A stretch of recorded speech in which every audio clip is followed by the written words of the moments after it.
Welcome to the first edition of the FirstStep Cybersecurity Initiative podcast. I'm Oliver Legg, the co-founder of Aspirant Search, and I'm excited to kick off this brand new series. Despite the ever-growing skills gap in our industry, it is surprisingly hard for aspiring cybersecurity professionals to get that first security job. Throughout the series, we will talk to guests from every walk of the industry, understand how they got into the sector, their top tips for aspiring security professionals, and debunk some of the myths around entry-level security roles. My mission is to help the thousands of people applying to these roles actually secure one. To kick the series off, I'm chuffed to welcome Josh Fullmer. Josh is a cybersecurity recruiter at leading OT security firm Dragos, and the last year has committed to helping cybersecurity job seekers through his LinkedIn posts and his new Cyber Dream job blog. Well, good to have you on the podcast, Josh. Absolute pleasure for you to be the very first guest of the Cybersecurity FirstStep Initiative. So to kick things off, would absolutely love to get a bit of an intro into who you are, what you do, where you work, and then we can go into the FirstStep Initiative itself. So over to you, buddy. Yeah, thank you, Ollie. Great to be here. It's always fun doing these. A bit about me. So I've been recruiting in a technical space, technical capacity for about 7 years, and got my start at Idaho National Laboratory, doing a lot of technical engineering recruiting, mechanical, electrical, nuclear, that type of thing, but eventually fell into the cyberspace and even into a subset of that, industrial cybersecurity. And that led me to an opportunity at Dragos 2 years ago, where I am today. And I'm the lead recruiter for threat intelligence and professional services. So I live and breathe those cybersecurity roles, the researchers, the hunters, pen testers, incident response, consultants, and absolutely love it. I work remotely from my hometown in Idaho. I've got a great setup. I can't complain. I love all of your posts about what is it, like small town kid from Idaho working at the world's greatest OT security firm. No, thank you for that. And for context for anyone listening that doesn't know Josh and the team, so we used to do a lot of recruitment for Dragos's technical teams. We don't do much anymore because their internal team are too good.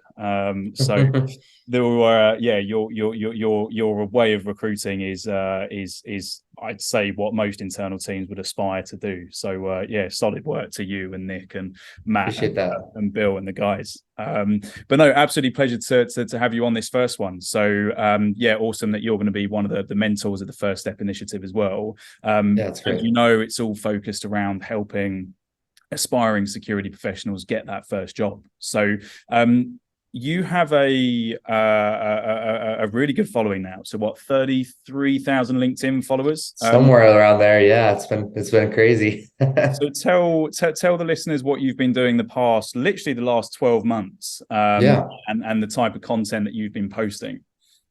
Yeah, I've been on LinkedIn obviously for years and years. I've only used it up until recently for my job, finding candidates. I'd post a job here and there, maybe share a thought every once in a while, but it was really just a tool to help me with my job, just like any recruiter, right?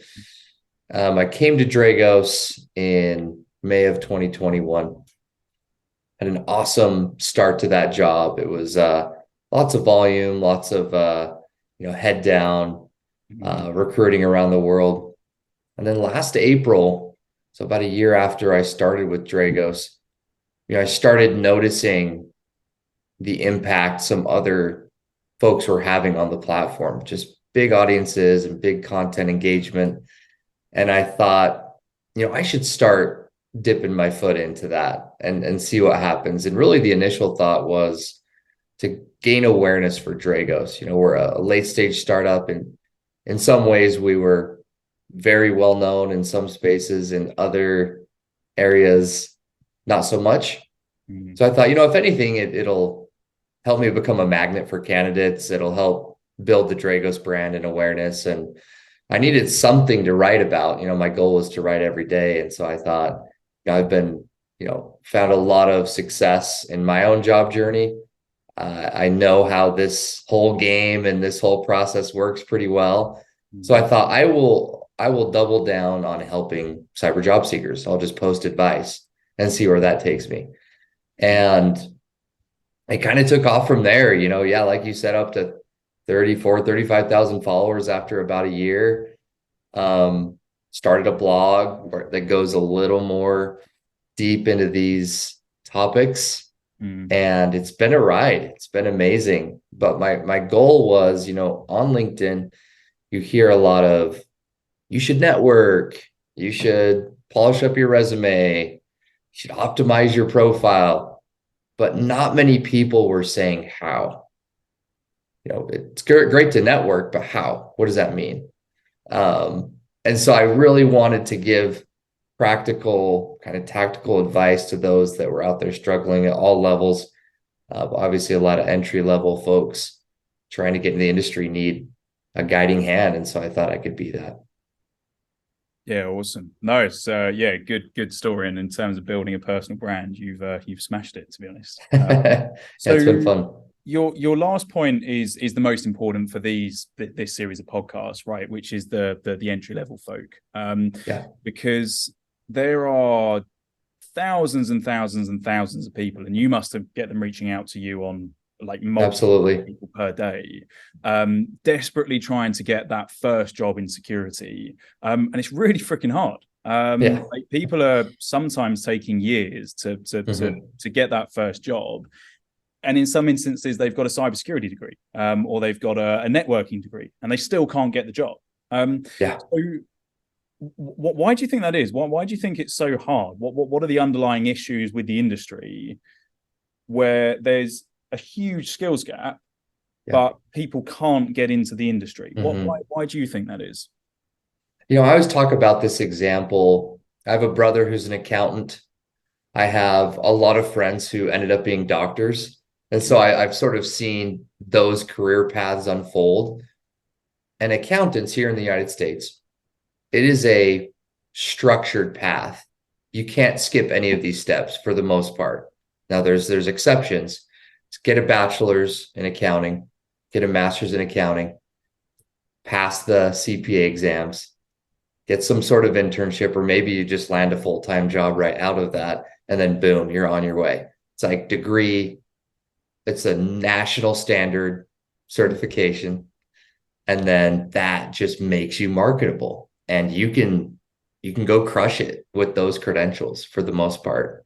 Doctors, same thing. It's like degree, take the MCAT here in the States, of course, that's what we call it, and then apply to med schools. And then there's just a very structured, and those are two examples, right? There's a very structured path with so many different careers.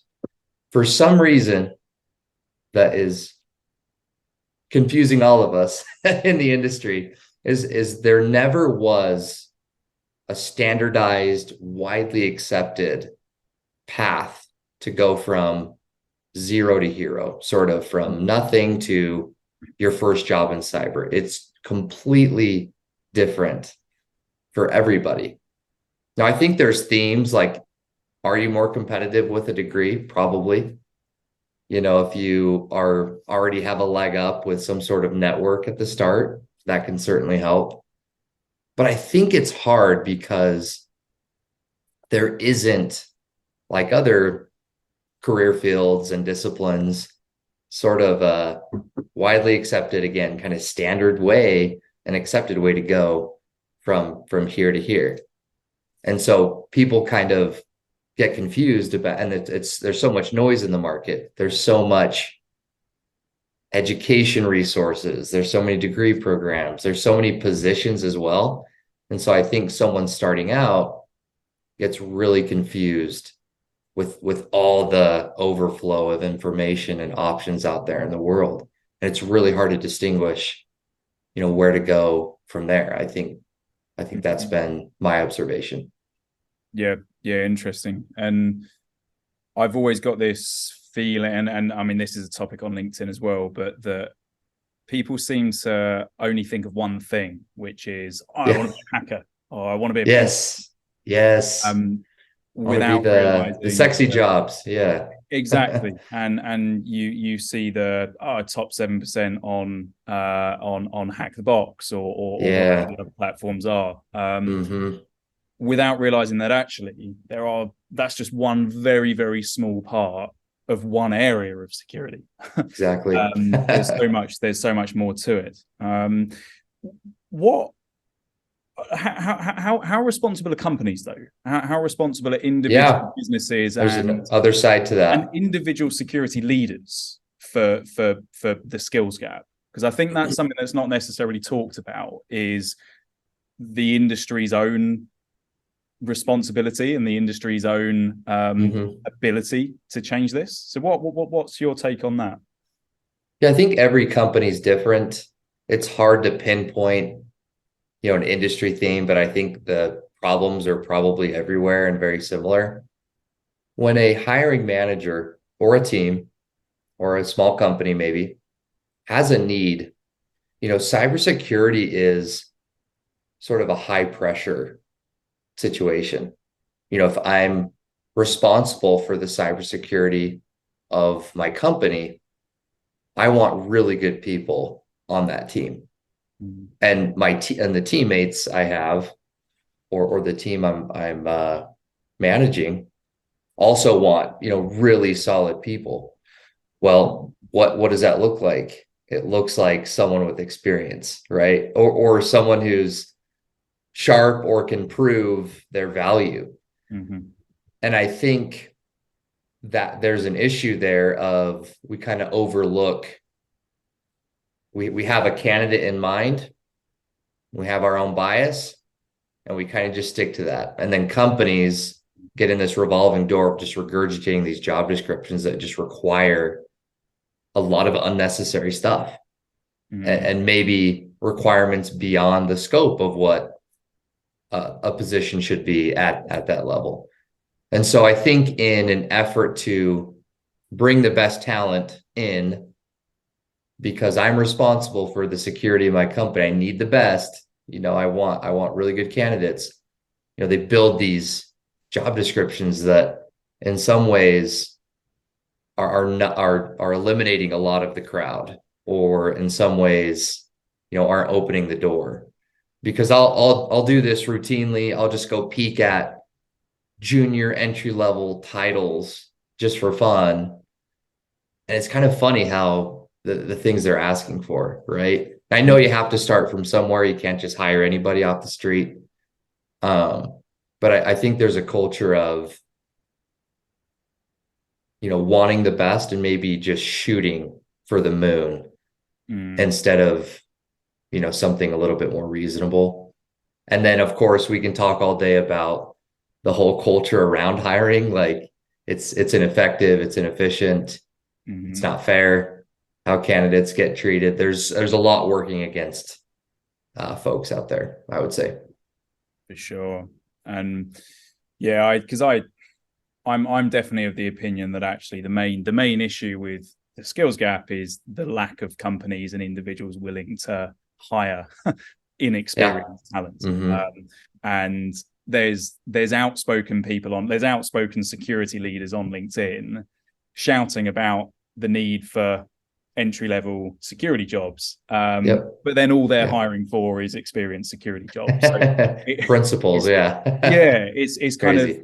there's only certain people that can actually change this. Yep. And really, I'm of the belief that security leaders are the ones that hold the most power to actually be like, no, I am committing to hiring entry level folk or taking people from my IT team, Hmm. and turning them into cyber pros. And I think there's a time investment from Mm, the companies and the managers as well that we don't think about. So if I hire someone with 5 years experience, they're senior level, my time investment in ramping them up, in training them, in onboarding, mm, and making them effective could be minimal for the most part, if they know the tech stack and they have experience with whatever we're doing. But the time investment, a lot of the time for someone who's coming in green, can be significant. And especially if you've got a program where you're hiring frequently at the entry level. And so there's a little bit of aversion to that, where they'd rather just bring someone on that knows what they're doing, right? Instead of training somebody who can do that. So there's a lot of pieces to this, but those are some thoughts I have. Yeah, no, 100%. I mean, in many ways, recruiting is a hell of a lot easier than being a cyber guy. But I hire and train completely green entry level recruiters, and it's time consuming. It is, and it completely takes away, especially in those early days and weeks, it completely takes away from your other job, which is running the business or running a company. Yep. So yeah, I completely get it. I guess it's that sometimes like chicken and egg situation, isn't it? Who's 100% take that first step and actually make that real change. So hopefully through this podcast and some of the other stuff that's going on LinkedIn, that will start to change. And through the likes of you and the other guys that we've got involved in the FirstStep mentorship program as well. If you're enjoying this podcast so far and want to know how the FirstStep Cybersecurity Initiative can help you, then head over to asperonsearch.com/firststep. Asperon Search runs a quarterly initiative sponsoring the CompTIA core certifications, providing the training material, and pairing each winner with an industry mentor to guide them through the minefield of entry-level cybersecurity jobs. If you want to be considered for the next round, then apply via that page. But what in the situation we're in at the moment, what can people do to stand out?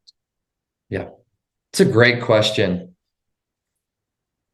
What I always recommend is building a social circle, preferably folks you know from in-person events, or if you can get to some of those. But the idea is build a circle of people who work or hire for your target role.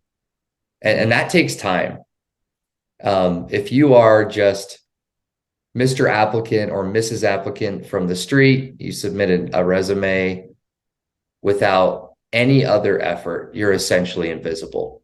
That approach is not successful. So what I recommend is, again, keeping sort of this long game approach in mind and knowing it's going to take some work, is just getting to know people on a first name basis that work in your target role, or like recruiters that hire for your role, or companies that you're interested in working at. And, I just spoke to someone I've sort of been mentoring off and on for the past 6 months, and she was ready to throw in the towel. She came from being stay-at-home mom, had a completely different professional history, came from like fitness or something. So had a huge uphill battle getting into cybersecurity. But I remember what she said. She said 80 to 90% of the callbacks I got was because I got referred. I would have no chance otherwise.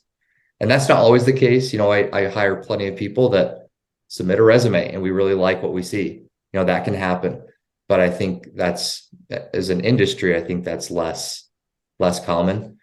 But if you can, the more people you can meet, get on a first name basis with, and network with, and then there's a lot of, again, tricks to that, and we won't go into depth there, but becoming a face to that company, becoming familiar to those folks, I think is a great starting point.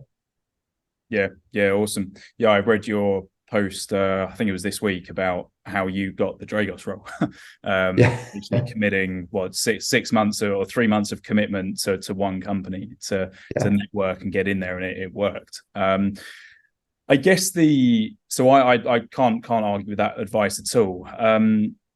I guess the difficulty is, if you take, in particular, a lot of the more technical security roles, a lot of these candidates, they're introverts. They're naturally not not comfortable, being incredibly social, and going out and doing what you're suggesting. So it's that need for the wider shift as well. And one of the other podcast guests that we've got as part of this series, he's an advocate for neurodiversity in the cybersecurity space, and kind of talking about how you can help that area. So there's so many different variables. It makes there doesn't seem to be that kind of one advice fits all in this. But no, great insights. And in terms of the areas of security, so where do you see the best entry level roles actually being? Is there a kind of specific domain of security that appears to work best? So where's the most opportunity, would you say? Yeah. Where we spoke about hacking, like is actually the best route in. Everyone wants to be a pen tester or a researcher. Yeah, I understand that. So there's just a ton of need for operations people, cybersecurity analysts, SOC analysts, the folks that are just running the day-to-day, running all the tools, doing some threat hunting and all of that. So, and again, that's sort of painting with a broad stroke there, but just when you think of cybersecurity as a function of a company of enterprise cyber, there's just a huge need for people to run that operation. And that looks like, and there's all these subsets of positions in different domains, but, I would probably put my eggs in the basket of cybersecurity analysts, SOC analysts, operations in general, I think is a good start. Because really, once you get 2 years of experience, you can really be creative with where you want to go with your career. And we see that, people start at different points, but if you can get that first position, understand how the whole function works, and understand how all the different roles play into a company's cyber program, I think from there you can really specialize. Yeah, awesome. I'm glad you raised the SOC, because we see that as being one of the best routes for an entry level person, because they can come from a network degree, or they can come from a wider IT or telecommunications degree, or let's say they've got we've in a previous life, before Joe and I set up Asperon, we built a lot of tier 1, tier 2 SOCs that were taking people from help desk roles. So exactly. Really glad you raised that. So get away from the I want to be a hacker mindset, which you can, if you're that's what you want to do. I think if there's a will, there's a way. But I would say don't, keep your options open. And again, once you get 2 years-ish experience, you can really become more marketable and then open yourself up to other opportunities. 100%. And I guess to kind of start to wrap it up then, let's imagine I am a aspiring security professional. Maybe I've got a year or two IT experience, or a brand new cybersecurity degree. And I'm excited about the prospect of working in the industry, but starting to feel disheartened at the number of applications I've sent and the number of rejections or no replies I've got. What's your advice to me, Josh? What should I do? What steps should I take to help me? Let me just turn my phone off as well. Yeah, that's fine. Totally good.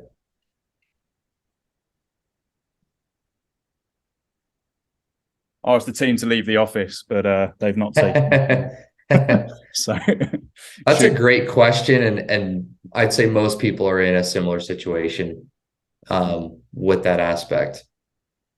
What I recommend, I sort of teach like a 5 or 6 step process or map.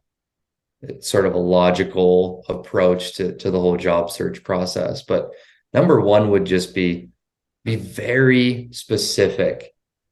Again, with keeping your options open and being flexible somewhat. Be specific with what you want.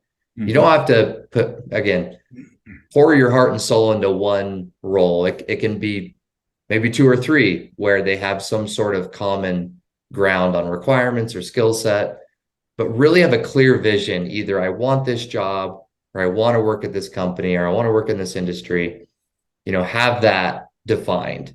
Mm-hmm. And the reason I suggest that, because if you narrow that down, you'll start meeting the right people, building the right skills, applying to the right jobs. Because what I love as a recruiter, and my managers will agree with me, if you get on the phone with a candidate and they know exactly what they want, and this position fits with their career plan and their goals, we love to hear that. I had a candidate that was way less experienced than the rest of the candidate pool. This is a few months ago, but she advanced to the final round because she was so excited about that position and had built up enough focus and interest. She just, that was something that the team really liked. But yeah, be specific with what you want for sure.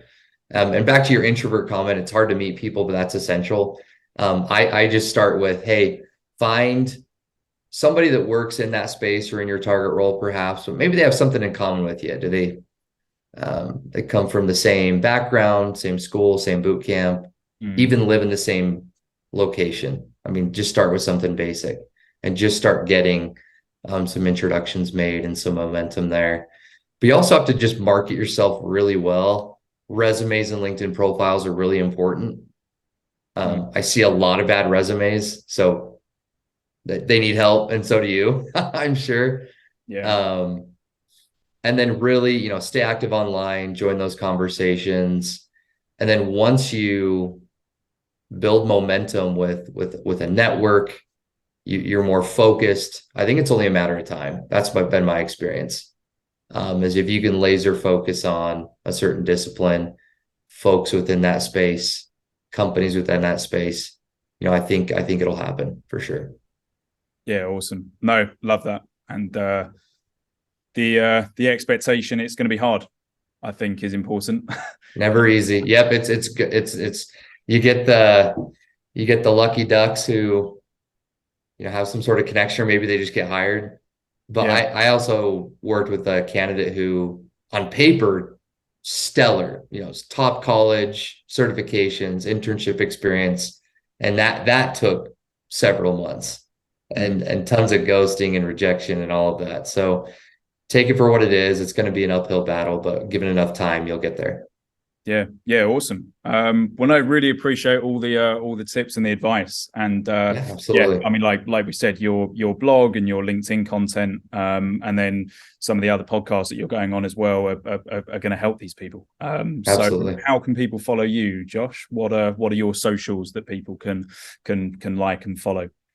Yeah, I'm kind of a loser. I'm just on one platform for now. I'm on LinkedIn. You can find me, Josh Fullmer, on LinkedIn. I post every day. I post a blog that you can subscribe to on my page. New content every Friday there. Goes in depth on all these topics. And you can direct message me anytime. We'll get, help people all the time that just reach out and need a helping hand. So yeah, looking forward to it. Awesome.